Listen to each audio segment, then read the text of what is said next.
Now, of course, it is also true. The second point is that in Sahaja Yoga, you have to become. You cannot just say that, all right, I have become a Sahaja Yogi. No, you cannot. Nor can you say, I'm following Sri Mataji. That also cannot be said. Nor you can say that, all right, we have an organization or something like that, or I'm wearing this just because she's my guru. You can't say that. You have to become. You have to become a Sahaja Yogi. If you have to become a Sahaja Yogi, then it has to be worked out. And that takes time to rise from Nirvichara to Nirvikalpa. It takes time. For some people, it takes more time. For some people, it takes less time. Depends on the preparation of a person. Also, I would say previous lives, good deeds, and these lives, understanding. So many things are there. So it takes time. But at least one can talk about it. So the atmosphere is created. You can talk to people, tell them that we have found the truth and it's very simple. You can't pay for it. It just works. It's spontaneous. It's a living process. It's an evolutionary process. You can talk like that. Not about me, but about Sahaja Yoga in an abstract manner. And it's such a wonderful thing. One should do it. All such talks are going to help us a lot. Though I would say those who listen to you may not get realization. But at least in the atmosphere it will be. And that is going to help us a lot. If it is in the atmosphere, people know that there's something like this coming up. For you people, of course, you have to work hard and you have to become Sajogis. Becoming is a little bit a difficult task sometimes because there's this great Mr. Ego or maybe certain conditionings, you see, that people can't give up. And that they find it difficult to get out. But if you know how to raise your Kundalini, she will manage it. She knows how to do it and she will give you that status. But first and foremost thing is to meditate and to raise your Kundalini. Meditation is the only way you can grow. There's no other way out. Because when you meditate, you are in silence, you are in thoughtless awareness. Then the growth of awareness takes place. Then it opens out. But if you are thinking, supposing there's a lake and the lake is completely in a turmoil, nothing can grow. But supposing it is silent, then lotuses can grow, anything can grow in it. In the same way, if your mind is agitated and your growth is uh, not yet fully expressing itself, then it's such a vicious circle that you are agitated and your growth is hindered. Again, you are agitated, your growth is hindered. So, the best way is to take to meditation. When you take to meditation, this turmoil will settle down. And when it will settle down, your growth will take place. After meditation, you'll feel definitely that you have come out very well. You have grown very well. But for that, one has to be very honest. You cannot force people to be honest. That's one thing you can't do. You have to be honest yourself. You are not to be hypocrite. You have to see for yourself that whatever you are doing is for your benevolence, is for your good, and that you have to do it because it is good for you to begin with. And then for the good of the humanity. You are doing for the good of the humanity. Now, some people who come for the first time will have lots of doubts because of ego. They have lots of doubts because of ego. How can that be? How can this be? How, I mean, all kinds of things they ask inside. You develop your enlightenment. Your light is not sufficient. In the light only, there are no doubts. Supposing in darkness, you think that this table has no cover. It's all right. You can think whatever you like. But when there is light, you see for yourself there is a beautiful cover on. It happens to us that we have to achieve a state. And once we achieve that state, then there's no question, there's no doubt, there's nothing, and you become so empowered. It is such a simultaneous thing. It works simultaneously. It works simultaneously. As soon as you achieve something, it is a very beautiful new chain starts within yourself, and then you really starts enjoying your joy of yourself. Now, it is for your gain you have come to Saju, not for anybody else's gain. First of all, your gain. And once you gain something, then you can only help others to do something about it. So, it is important to understand the first rule of Sahaja Yoga is that you look at yourself. How are you? Are you really progressing? Or you are worried about other thing like your business, this, that, or you are worried about your ascent? What are you worried about? Are you worried about your ascent? If you are worried about your ascent, what are you doing about it? That has to be the main object of life. The rest of the things follow it. Once you ascend, the whole cosmos can look after your problems. But you must ascend into the kingdom of God. That's the main point is. So, first of all, you have to ascertain about yourself. Am I ascending? Am I transforming? Am I giving up all my bad habits? Am I getting rid of my temper? Am I getting peaceful? Am I now sweet? Or am I now still the same horrible criticizer of others?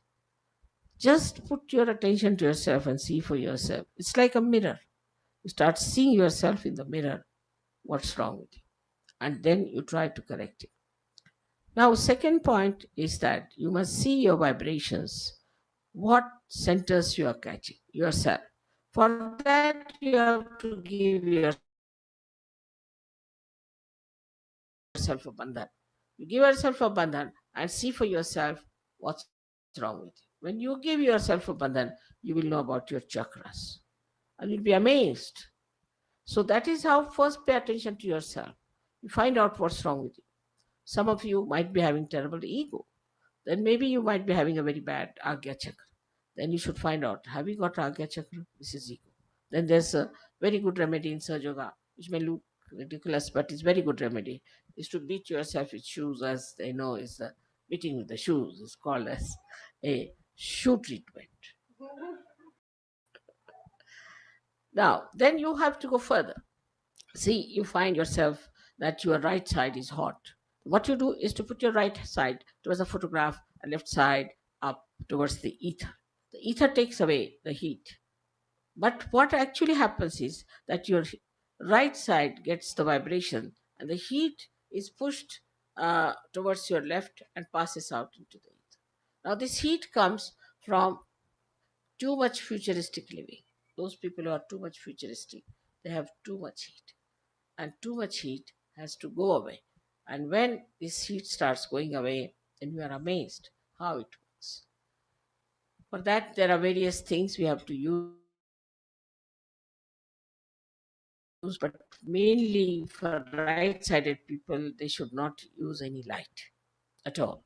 They should not sit in the sun. They should sit in the moonlight. They should read some poetry.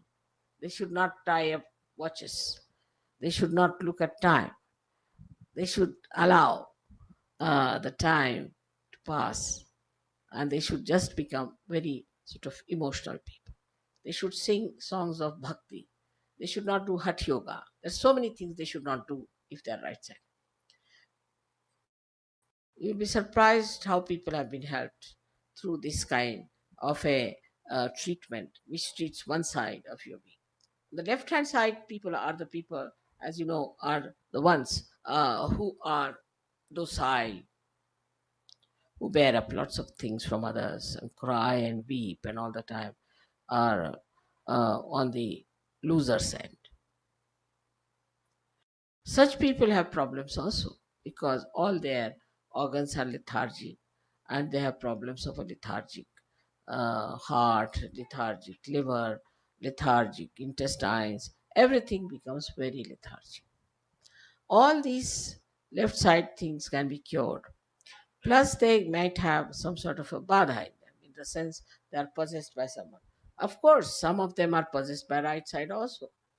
Not that only the left side is possessed, but from the right side also they are possessed.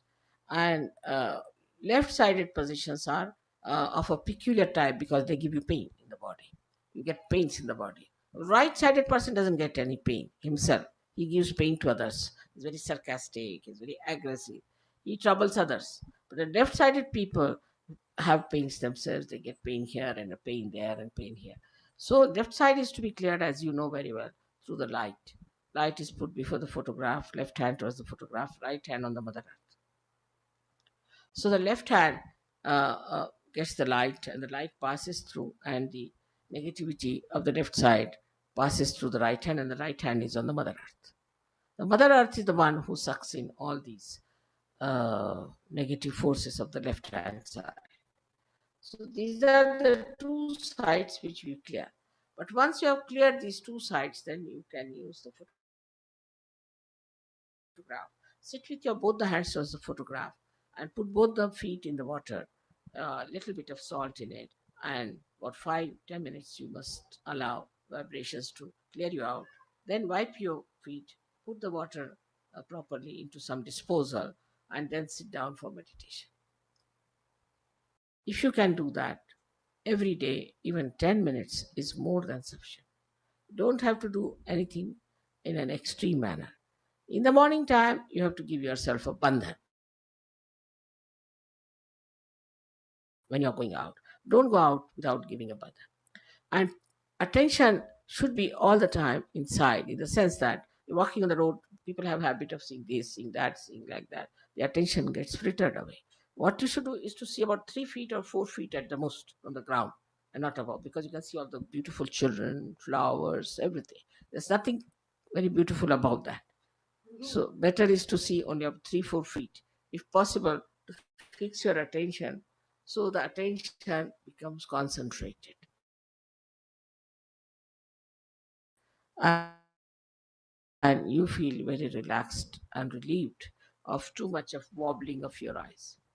Eyes are very important, and as you will notice, because you are all realized souls, that your eyes now have got a glint, a kind of a light in the eye, and that light shows that you are realized souls.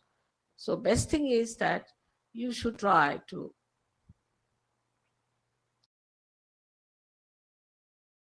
you should try to put your attention within yourself to see for yourself how far you have come through your vibrations. Know yourself what is required in you. First and foremost thing, the light has to be clean. Then see how far you can reach your light, how far you can increase your dimension, how far you can go with others. I hope this little, small little explanation about your meditation and your method of rising and ascending will help you to grow further. But I don't mind if you have any questions, I would like to answer them. May God bless you. May God bless you. May God bless you.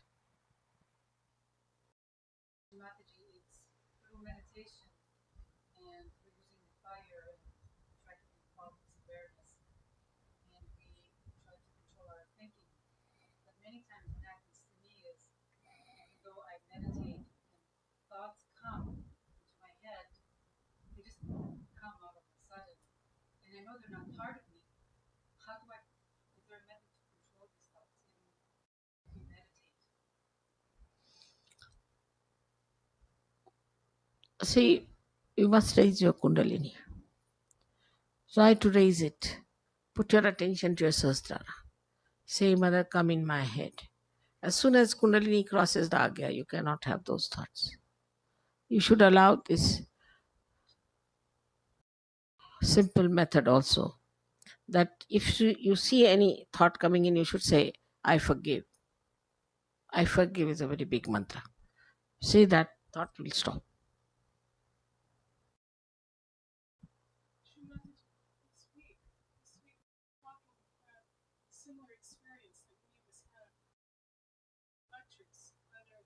mostly when we listen to the tapes or watch the videos.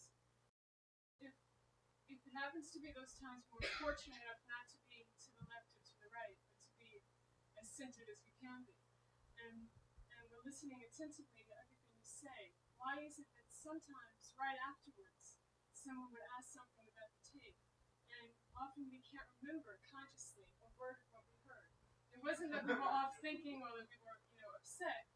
We were listening attentively, but then afterwards, it's not a conscious thing that we can recall or speak about. We were talking about that this week. What happens? What happens? That after listening to one of your tapes, sometimes we can't remember what you said, even if it's not one of those times when we're to the left or to the right. We seem to be relatively. It has an effect, all right. It has an effect. But after that, I think you all should go into meditation for a while. After listening to my lecture, you just go into my meditation. Actually, my lectures are not to be understood by your brains, but through your Kundalini and through your heart. So it doesn't matter if you don't remember something, it's all right. It's so many lectures I've given. How can you remember? I also don't remember much of it.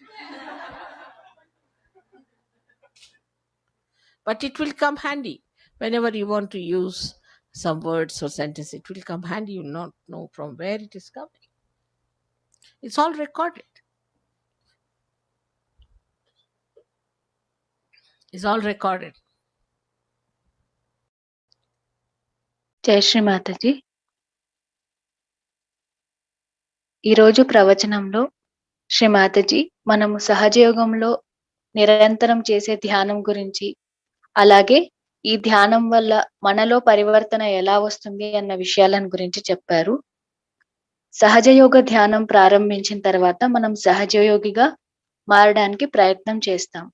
కానీ కొద్ది రోజులకే మనం సహజయోగి అని అనుకోవడం పొరపాటు అవుతుంది. నేను శ్రీ మాతాజీని అనుకరిస్తున్నాను, నేను చాలా గొప్ప సహజయోగిని అయిపోయాను అని అనుకోకూడదు. నిజంగా మనము లోపల మనలో అంతటి స్థితిని పొందామా అని కూడా మనం గమనించుకోవాలి. ఆత్మ సాక్షాత్కారం పొందినప్పటి నుంచి ఒక సహజయోగిగా మారడానికి మనకు కొంత సమయం పడుతుంది. అది కొందరికి కొన్ని రోజులు అవ్వచ్చు, లేదా ఇంకొందరికి ఇంకొంచెం ఎక్కువ సమయమే పట్టొచ్చు. కానీ మనందరిలో నిజంగా మనం ఆ నిర్విచార స్థితి నుంచి నిర్వికల్ప స్థితికి చేరుకోవాలి. ఈ స్థితిని చేరుకోవడానికి మనకు పట్టే సమయం, మనం చేసే కృషి కూడా దోహదపడుతుంది. అయితే కొంతమందికి వారు చేసిన కొన్ని సత్కార్యాల వల్లను, లేదా వాళ్ళు సహజయోగంలోని సారాన్ని అర్థం చేసుకోవడం వలన ఈ స్థితి తొందరగా పొందగలరు. కానీ ఇతరులతో మనం సహజయోగం గురించి మాట్లాడాలి. అంటే సహజయోగం చాలా సరళమైంది, అలాగే మనం చాలా సులభంగా వాస్తవాన్ని తెలుసుకోగలిగాము, ఇదొక జీవంత ప్రక్రియ అని మనం ఇతరులకు చెబుతున్నప్పుడు అది వారికి దోహదపడుతుంది. మనం చెప్పిన వాడందరికీ ఆత్మ సాక్షాత్కారం లభించకపోయినా కూడా సహజయోగం అనే ఒక సులభమైన ప్రక్రియ ఉందని వారందరికీ తెలుస్తుంది. తద్వారా ఇది మనకు కూడా ఉపయోగపడుతుంది. కానీ సహజయోగం చేస్తూ సహజయోగాన్ని పాటిస్తున్న మనందరం మాత్రము ధ్యాన స్థితిని అభివృద్ధి చేసుకోవడానికి కృషి తప్పకుండా చేయాలి. ఎందుకంటే మనలోని అహంకారం చాలా సార్లు మనకి అవరోధంగా మారుతుంటుంది, లేదా సహజయోగం తెలియక ముందు మనకున్న కట్టుబాట్లు కూడా ఇంకో పెద్ద అవరోధంగా కూడా మారుతుంటాయి. ఈ రెండిటి వలన మనం నిర్విచార స్థితిని పొందలేము. కాబట్టి ధ్యానం మాత్రమే మనకు నిర్విచార స్థితిని పొందడానికి, తర్వాత ఒక సహజయోగిగా పరివర్తన చెందడానికి దోహదపడుతుంది. ఎలాగంటే ఎప్పుడూ గందరగోళంగా ఉండే ఒక సరస్సులో ఎటువంటి మొక్కలు కానీ పుష్పాలు కానీ ఎలా అయితే వికసించవో, మన మెదడులు కూడా విపరీతంగా ఆలోచనలు ఉంటే మన ధ్యాన స్థితి స్థిరపడదు. కాబట్టి మన ఆలోచనలను, మన అలవాట్లను మనం అయితే మొట్టమొదటిగా ఒక విషయాన్ని మనం తెలుసుకోవాలి. సహజయోగంలో మనం తెలుసుకోవాల్సిన మొదటి నియమం ఏమిటి అంటే మనల్ని మనం గమనించుకోవడం. అంటే మన ఆత్మ ప్రకాశంలో మనల్ని మనం గమనించుకోవడం. ధ్యానం అంటే కూడా ఒక అద్దం ముందు మనం నిలబడి మన లోపాలని ఎలా సరి చేసుకుంటాము, ధ్యాన స్థితిని మనం పొందినప్పుడు కూడా మనలోని లోపాలను మనం అలా గమనించుకోవచ్చు. నిజంగా మనము మన కోపాన్ని తగ్గించుకున్నామా? మన చెడు అలవాట్లను మానేశామా? లేదా మనం ధ్యాన స్థితిని పెంపొందించుకోవడానికి ముందుకు వెళ్తున్నామా? ఇలాంటి విషయాలన్నింటిపైన మనం ప్రశ్నించుకోవాలి. అయితే సహజయోగం వల్ల మనకి మాత్రం ప్రయోజనం ఉంటుంది. ఇంకొక విషయం ఏమిటంటే ధ్యానం చేయమని ఎవరిని మనము బలవంత పెట్టకూడదు. నిజాయితీగా ఎవరైతే ధ్యానం చేస్తారో ఖచ్చితంగా వారికి మంచి ఉపయోగము ఉంటుంది. అలాగే వారి శ్రేయస్సు కూడా చూసుకోబడుతుంది. అలా అని మన వ్యాపారాల గురించో, ఇంకో విషయాల గురించో మనం సహజయోగ ధ్యానం చేయకూడదు. కేవలం మన ఆధ్యాత్మిక ఉన్నతి కోసమే మనం ధ్యానం చేయాలి. అయితే ఈ ఆధ్యాత్మిక ఉన్నతిని మనం పొందడానికి నిరంతరం ఏ విధంగా మనం ప్రయత్నిస్తున్నాము? ఏదైనా మనం కృషి చేస్తున్నామా? మనల్ని మనం గమనించుకుంటున్నామా? ఇలాంటి ప్రశ్నలన్నీ మనం ఎప్పటికప్పుడు వేసుకుంటూ ధ్యానం చేసుకోవాలి. ఇక్కడ మనం రోజు చేసే 2 ప్రక్రియలున్నాయి. ఒకటి మన ఎడమ భాగాన్ని సమతుల్యం చేసుకోవడము, తర్వాత కుడి భాగాన్ని సమతుల్యం చేసుకోవడం. అలాగే మనం ధ్యానం చేసుకునేటప్పుడు కుండలినిని జాగృతం చేసుకుంటాము. వీటికి అర్థాన్ని శ్రీ మాతాజీ చెప్పారు. అంటే మనం నిజంగా ధ్యాన స్థితిని పొందాలి అంటే కేవలం మన కుండలిని శక్తిని ఉద్ధానం చేసుకున్నప్పుడు మాత్రమే అది జరుగుతుంది. ఎందుకంటే కుండలిని శక్తిని ఉద్ధానం చేసుకున్నప్పుడు మనం 2 చేతులను శ్రీ మాతాజీ వైపు ఉంచినప్పుడు మన లోపల చక్రస్థితి లేకపోతే మన వైబ్రేటరీ అవేర్‌నెస్ అన్నది ఏంటో మనకే స్వతహాగా తెలుస్తుంది.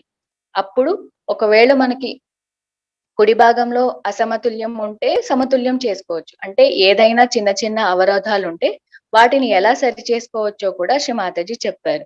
ఇక్కడ మనం రోజు కుడి భాగాన్ని సమతుల్యం చేసుకుంటుంటాం. కానీ దానికి అర్థం ఏమిటంటే మన కుడి చేతిని శ్రీ మాతాజీ వైపు ఉంచినప్పుడు శ్రీ మాతాజీ ఫోటోగ్రాఫ్ నుంచి వచ్చే వైబ్రేషన్స్ మన కుడి భాగంలో ఉన్న అధికమైన వేడిని ఆకాశం వైపు తోసేస్తాయి. అంటే నెట్టవేయబడుతుందన్నమాట. ఎక్కువ వేడైతే ఏదైతే ఉంటుందో.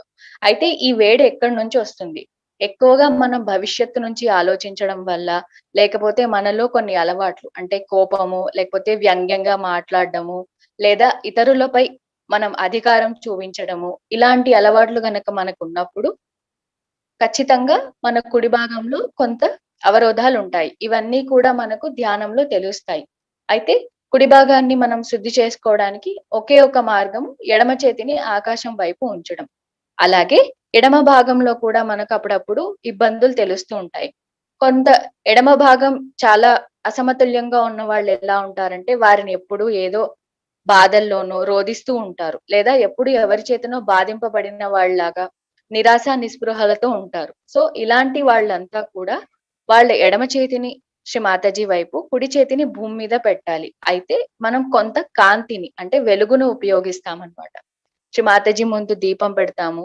వీటి వలన మనకి ఎడమ భాగంలో ఉన్న ఇబ్బందులన్నీ తొలగిపోయి తర్వాత మనకి సమతుల్య స్థితి వస్తుంది. అయితే కొన్ని సార్లు ఈ ప్రాసెస్ అంతా జరగడానికి కొంత సమయం పట్టొచ్చు కూడా. కానీ మనం రోజు ఇంకొక చేసే ప్రక్రియ ఉంది. అదేంటంటే food soaking. So, food soaking చేసే ముందు మనం కొంత ధ్యానం చేసుకొని, ఈ ఎడమ భాగం, కుడి భాగాన్ని సమతుల్యం చేసుకొని, తర్వాత ఒక 5 నిమిషాలు కనీసం మన 2 కాళ్ళు ఆ ఫుడ్ సోక్ టబ్‌లో పెట్టుకొని, శ్రీ మాతాజీ నుంచి వచ్చే వైబ్రేషన్స్ కనుక మనం అబ్జార్బ్ చేసుకోవడం అంటే మనం గ్రహించగలగడం కనుక చేస్తే, మనం నెమ్మదిగా మన నిర్విచార స్థితిని పొందవచ్చు. అలాగే 5-10 నిమిషాలు అయిపోయిన తర్వాత కూడా మనం కొంతసేపు ధ్యానంలో కూర్చోవాలి. అంటే నిశ్శబ్దంగా మనల్ని మనం గమనించుకోవాలి. మన చిత్తాన్ని స్థిరపరుచుకోవాలి. దీనికి ఒకటే ఒక మార్గం చాలా సైలెంట్‌గా అంటే నిశ్శబ్దంగా ధ్యానం చేయడం అన్నమాట. అంటే ప్రతిరోజు ఫుడ్ సోకింగ్ తర్వాత గాని, లేదా శ్రీ మాతాజీ స్పీచ్ విన్న తర్వాత కూడా మనం కొంత ధ్యానం చేయాలి. అయితే ఇక్కడ మనం మన కళ్ళని ఎప్పుడు అంటే అటు ఇటు చూస్తూ లేదా మనం బయటికి వెళ్ళినప్పుడు మన చిత్తాన్ని మన లోపలే ఉంచుకోవాలి. అన్ని విషయాల పైన ఉంచడం ద్వారా మనకేమవుతుంది అంటే మన చిత్తం అటు ఇటు పోవడం వల్ల మళ్ళీ మనకు ఆలోచనలు వస్తాయి. మన నిర్విచార స్థితిని కోల్పోతాం. ఎప్పుడు మనం బయటికి వెళ్ళినప్పుడు కానీ, ఉదయం లేవగానే బంధన్ ఖచ్చితంగా తీసుకోవాలి. ఈ బంధన్ తీసుకోవడం వల్ల మనకి తెలుస్తుంది మన వైబ్రేషన్స్ ఇంప్రూవ్ అయ్యాయా? మన వైబ్రేటరీ అవేర్‌నెస్ అంటే రోజు మనం ధ్యానం చేయడం వల్ల ఏం మారాము అన్నది మన వైబ్రేషన్స్ ద్వారా మనము తెలుసుకోవాలి. మనలో ఎంత ప్రకాశం అంటే ఆత్మ సాక్షాత్కారం పొందినప్పటి నుంచి ఇప్పటిదాకా మనలో ఉన్న స్థితి పెరిగిందా? తగ్గుతుందా? దానికి కారణాలేంటి? లేదా మనం ఎలా సరి చేసుకోవచ్చు? ఈ విషయాలన్నీ కూడా మనం గమనిస్తూ ధ్యానం చేయాలి.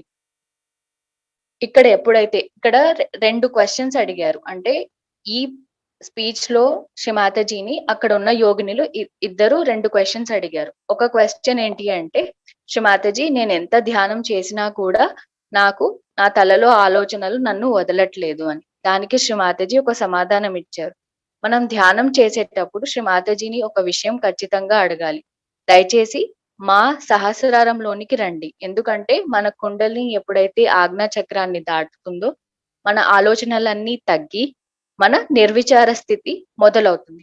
అందుకోసమే ఎవరికైనా ఎక్కువగా ఆలోచనలు వస్తున్నా నిర్విచార స్థితి రాకపోయినా శ్రీ మాతాజీని మన సహస్రార చక్రంలోకి అంటే ఎడమ చేతిని శ్రీ మాతాజీ వైపు కుడి చేతిని సహస్రారంపై ఉంచి శ్రీ మాతాజీ దయచేసి మా సహస్రారంలోనికి రండి అని మనం ఆహ్వానించాలి. అప్పుడు ఏమవుతుంది అంటే సహస్రార చక్రం ద్వారా మన ఈ ఆలోచనలన్నీ బయటికి వెళ్ళిపోయి నిర్విచార స్థితి స్థిరపడుతుంది. ఇంకొక ప్రశ్న ఏమిటంటే ఒక సహజయోగిని శ్రీ మాతాజీ మీ స్పీచ్ మేము చాలా సేపు వింటాం. చాలా అటెంటివ్ గా అంటే చాలా మనసు పెట్టి వింటాము. అన్ని గుర్తుపెట్టుకోవాలి అనుకుంటాం. కానీ స్పీచ్ అయిపోయిన తర్వాత పక్క వాళ్ళు ఎవరైనా అడిగితే ఒక్క పదం కూడా అందులో గుర్తుండదు. ఎంతో జాగ్రత్తగా విన్నా కూడా మాకసలు ఏమీ గుర్తుండదు అని అడుగుతారు. దానికి శ్రీ మాతాజీ ఈ విధంగా సమాధానం చెప్పారు. శ్రీ మాతాజీ మనకిచ్చే ప్రవచనాలు కానీ, లెక్చర్స్ కానీ, ఇచ్చిన సందేశాలన్నీ మనం నిరంతరం వినాలి. అవి కేవలం మన లోపల ఉన్న కుండలినిపై లేదా మన హృదయంపై ప్రభావాన్ని చూపుతాయి. అంటే వీటన్నిటి వల్ల కూడా మనలో కుండలిని శక్తి అభివృద్ధి చెందుతుంది. మన వైబ్రేషన్స్ అభివృద్ధి చెందుతాయి. అంతేకాని మనం ఏదో చెప్పిన స్పీచు లేదా మనం విన్నదంతా బుర్రలో పెట్టేసుకొని మనం దాన్ని గుర్తు పెట్టుకోవాలి అనుకుంటే అది సాధ్యం కాదు. ఎందుకంటే ఈ ప్రవచనాలు ఏవైతే మనకు శ్రీ మాతాజీ చెప్పారో అవన్నీ కేవలం మనం హృదయంతో అర్థం చేసుకోవాలి. అవి మన కుండలినికి మాత్రమే అర్థమవుతాయి. ఎప్పుడైతే మనం మెదడుతో గుర్తు పెట్టుకోవాలనుకుంటామో అది అసలు సాధ్యం కాని విషయం. ఎందుకంటే ఎన్నో వేల లెక్చర్స్ శ్రీ మాతాజీ ఇచ్చారు. వాటన్నింటినీ మనము ఎప్పటికీ గుర్తు పెట్టుకోలేము కూడా. కేవలం వాటి ప్రభావం మన మీద ఉంటుంది. అంటే నిరంతరం స్పీచెస్ వినడం వల్ల మనలో వైబ్రేటరీ అవేర్నెస్ పెరుగుతుంది. మనకు సహజయోగంలో స్థిరపడే అవకాశం ఉంటుంది. అందుకోసమే ఎప్పుడు స్పీచెస్ విన్నా ఆ స్పీచ్ విన్న తర్వాత కూడా ఒకటే చెప్పారు. మనం కొద్దిసేపు ధ్యానంలో ఉండాలి. అంటే ఏం విన్నాము, ఏం చేశాము, లేకపోతే మనకి ఏం అర్థమైంది అని ఆలోచించుకోకుండా చిత్తాన్ని మన సహస్రారంలో ఉంచుకుంటూ ఒకవేళ మనకి ఏవైనా ఇంకా ఆలోచనలు వస్తుంటే ఒక చిన్న మంత్రం చెప్పారు. అందరినీ నేను క్షమిస్తున్నాను అని అనుకుంటే మనకి ఆలోచనలు రావడం కూడా తగ్గుతుంది. ఇలాంటి చిన్న చిన్న అంటే మనం రోజు చేసే ప్రక్రియలు మనకి చాలా సులభమైనవి. అలాగే వాటి ప్రభావం మన లోపల ఉన్న అంతర్గత స్థితిని మనకు పెంచుకోవడానికి ఒక సహజయోగిగా మనం మారడానికి ఉపయోగపడతాయని శ్రీ మాతాజీ ఈ ప్రవచనంలో చెప్పారు.